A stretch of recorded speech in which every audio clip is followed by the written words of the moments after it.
கடலூர் மாவட்டம் முழுவதும் உள்ள அரசு மற்றும் அரசு உதவி பெறும் பள்ளிகளில் பணிபுரிந்து வரும் அலுவலக ஊழியர்கள், உதவியாளர் மற்றும் இளநிலை உதவியாளர் உள்ளிட்டோருக்கு கூடுதல் பணி வழங்கப்படுவதாகவும், மாணவர்களின் தரவுகளை பதிவேற்றம் செய்யும் பணியை உதவியாளர் மற்றும் இளநிலை உதவியாளர்களுக்கு வழங்கக்கூடாது, பணி உயர்வு அளிக்க வேண்டும் என்பது உள்ளிட்ட கோரிக்கைகளை வலியுறுத்தி அரசு பள்ளிகளில் பணிபுரியும் உதவியாளர்கள் மற்றும் இளநிலை உதவியாளர்கள் 200க்கும் மேற்பட்டோர் கடலூர் மாவட்ட முதன்மை கல்வி அலுவலர் அலுவலகம் முன்பு கோரிக்கைகள் வலியுறுத்தி கண்டன ஆர்ப்பாட்டம் செய்தனர்.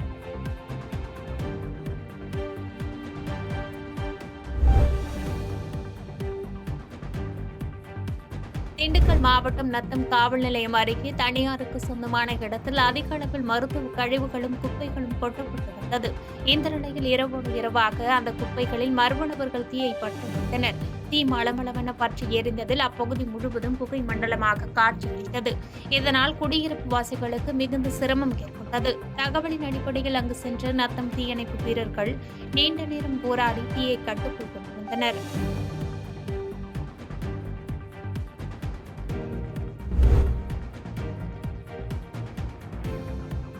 திண்டுக்கல் சின்னாளப்பட்டி அருகே களிக்கம்பட்டியில் அமைந்துள்ள தனியார் பள்ளி விளையாட்டு அரங்கில் மத்திய அரசு சார்பில் அஸ்மிதா டேக்வாண்டா 2ஆம் நிலை போட்டிகள் நடைபெற்று வருகிறது. இதில் ஆந்திரா, கேரளா, தமிழ்நாடு, பாண்டிச்சேரி, கோவா உள்ளிட்ட 11 மாநிலங்களிலிருந்து 360 டேக்வாண்டா வீரர், வீராங்கனைகள் கலந்து கொண்டுள்ளனர். முன்னதாக இந்த நிகழ்ச்சியில் திண்டுக்கல் நாடாளுமன்ற உறுப்பினர் சச்சிதானந்தம் ஆகியோர் கலந்து கொண்டு போட்டியை தொடக்கி வைத்தனர்.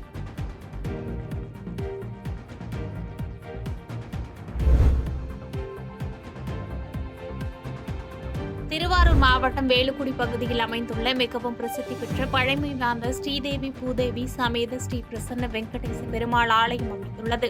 இங்கு ஆஞ்சநேயர் சுவாமிக்கு தனி சன்னதி அமைந்துள்ளது. இக்கோவிலில் 2ஆம் ஆண்டு கும்பாபிஷேக தினத்தை முன்னிட்டு ஸ்ரீ வீர ஆஞ்சநேயர் சுவாமி சிறப்பு அலங்காரத்தில் வண்ண விளக்குகளால் அலங்கரிக்கப்பட்ட வாகனத்தில் எழுந்தருளி பக்தர்களுக்கு காட்சியளித்தார். அதனைத் தொடர்ந்து சுவாமி வீதி உலா காட்சி வெகு விமர்சையாக நடைபெற்றது.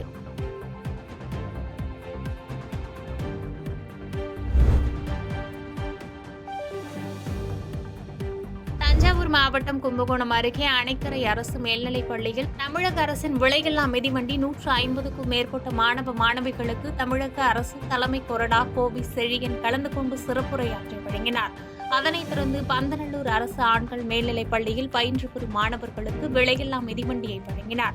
இந்நிகழ்ச்சியில் திருப்பனந்தாள் ஒன்றிய துணைத் தலைவர் அண்ணா நம்பி, பந்தநல்லூர் வடக்கு ஒன்றிய செயலாளர் உதயச்சந்திரன் மற்றும் பள்ளி தலைமை ஆசிரியர், ஆசிரியர்கள், மாணவர்கள் என பலர் கலந்து கொண்டனர்.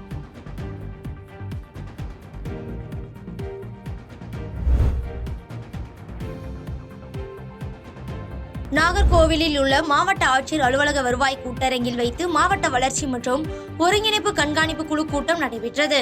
கன்னியாகுமரி மாவட்டம் நாகர்கோவிலில் உள்ள மாவட்ட ஆட்சியர் அலுவலக வருவாய் கூட்டரங்கில் வைத்து மாவட்ட வளர்ச்சி மற்றும் ஒருங்கிணைப்பு கண்காணிப்பு குழு கூட்டம் கன்னியாகுமரி பாராளுமன்ற உறுப்பினர் விஜய் வசந்த் தலைமையில் மாவட்ட ஆட்சியர் அழகுமீனா முன்னிலையில் நடைபெற்றது. இதில் மாவட்ட ஊராட்சி தலைவர் மெர்லியன் தாஸ் உட்பட அனைத்து துறை அதிகாரிகளும் கலந்து கொண்டனர்.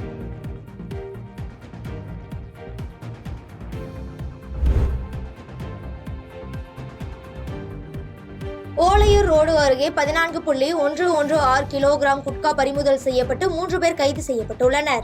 திருச்சி மாவட்டம் ஓலையூர் ரோடு அருகே உள்ள வள்ளி மளிகை கடையில் தமிழக அரசால் தடை செய்யப்பட்ட குட்கா பொருட்கள் விற்பனை செய்வதாக கிடைத்த ரகசிய தகவலின் பெயரில் திருச்சி மாவட்ட உணவு பாதுகாப்புத்துறை அதிகாரிகள் மற்றும் திருச்சி மாவட்ட காவல் தனிப்படையினரும் இணைந்து மேற்படி வள்ளி மளிகை கடையில் சோதனை செய்தபோது நல்லுசாமி என்பவர் அரசால் தடை செய்யப்பட்ட குட்கா பொருட்கள் சுமார் 4.390 கிலோகிராம் விற்பனைக்காக வைத்திருந்ததை பறிமுதல் செய்தனர்.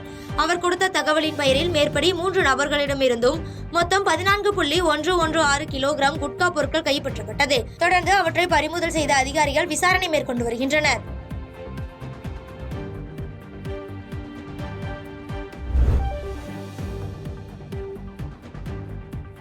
குன்னூரில் கடந்த 7ஆம் தேதி விநாயகர் சதுர்த்தி கொண்டாடிய நிலையில் இன்று பலத்த பாதுகாப்புடன் விநாயகர் சிலைகள் கரைக்கப்பட்டது. நாடு முழுவதும் கடந்த 7ஆம் தேதி விநாயகர் சதுர்த்தி கொண்டாடப்பட்டது. இந்நிலையில் குன்னூர் சுற்றுவட்டார பகுதிகளில் இந்து முன்னணியர் சார்பாக 73 இடங்களில் விநாயகர் சிலைகள் வைக்கப்பட்டு பூஜைகள் செய்யப்பட்டு வந்தது.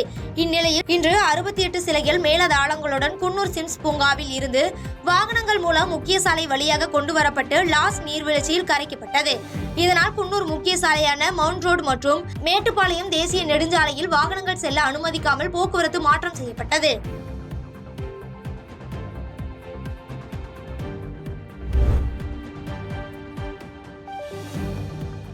செங்கத்தில் உரிய ஆவணங்கள் இன்றி இயக்கப்பட்ட பள்ளி வாகனம் பறிமுதல் செய்யப்பட்டு காவல் நிலையத்தில் ஒப்படைக்கப்பட்டுள்ளது.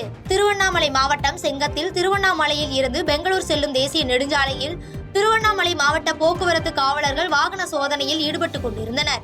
அப்பொழுது அவ்வழியாக வந்த உரிய ஆவணங்கள் இன்றி 30க்கும் மேற்பட்ட பள்ளி சிறுவர்களை ஏற்றி வந்த தனியார் பள்ளி பேருந்தை நிறுத்தி ஆய்வு மேற்கொண்ட போது உரிய ஆவணங்கள் இன்றி இயக்கப்பட்டுள்ளது.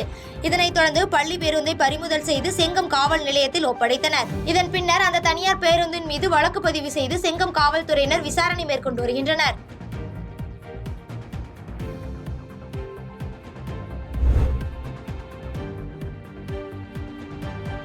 சோளிங்கரில் ராமகிருஷ்ண பிள்ளையார் நீரில் கரைக்கப்பட்டது.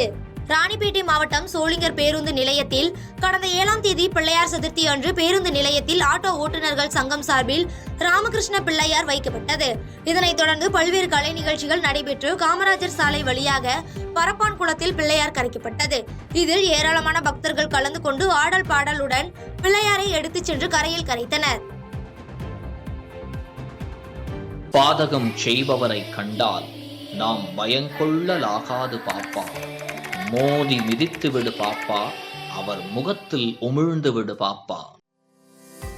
அண்மை செய்திகளை உடனுக்குடன் தெரிந்து கொள்ள இணைந்திருங்கள் இயம்நாடு தொலைக்காட்சியுடன்.